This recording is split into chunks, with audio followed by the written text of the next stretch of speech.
আমি রান্না করলাম মিষ্টি কুমড়া দিয়ে ডালের বড়া করে তরকারি।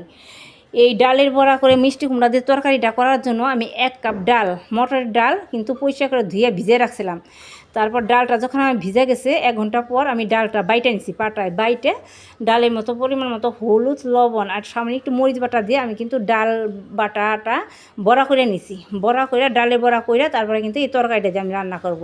এদিকে আমি কিছু মিষ্টি কুমড়া কাইটে নিছি, ছোটো ছোটো করে টুকরা করে কাইটে নিছি। তারপর মিষ্টি কুমড়াটা ভালো করে পরিষ্কার করে ধুয়ে তারপরে আমি তরকারিটা রান্না করব।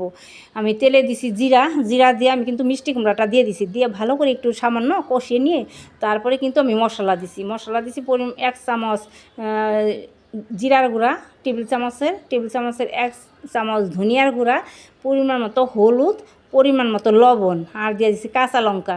এসব কিছু দিয়ে আমি কিন্তু মিষ্টি কুমড়াটা ভালো করে কষিয়ে নিছি। কষিয়ে নিয়ে তারপর দিয়ে দিছি পরিমাণ মতো জল। যখন আমার মিষ্টি কুমড়াটা প্রায় অর্ধেক সিদ্ধ হয়ে গেছে তখন আমি কিন্তু দিয়ে দিছি ডালের বড়া। ডালের বড়াটা দিয়ে আমি কিন্তু ঘি গরম মশলা দিছি। এদিকে আমার কুমড়াটা মোটামুটি পুরোপুরি সিদ্ধ হয়ে গেছে, তরকারিটাও মাখা মাখা হয়ে গেছে। তারপর আমি তরকারিটা বেশি কিন্তু জাল করব না, 5 মিনিট জাল করব বড়াটা দিয়েই, তারপরে কিন্তু নামিয়ে নিব। বেশিক্ষণ জাল দিলে কিন্তু বড়াটা ভেঙে যাবে আর তরকারিটা কিন্তু ভালো হবে না, মিষ্টি কুমড়াটা গলে যাবে। এই কারণে বড়াটা দিয়ে বেশিক্ষণ রাখা যাবে না।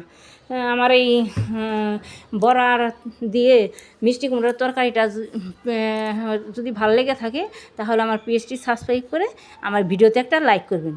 আর এইভাবে মিষ্টি কুমড়া দিয়ে ডালের বড়া করে তরকারি রান্না করে খেতে অনেক ভালো লাগে। এইভাবে মিষ্টি কুমড়া দিয়ে ডালের বড়া দিয়ে তরকারি করে খেয়ে দেখবেন কত ভালো গরম ভাতের সাথে।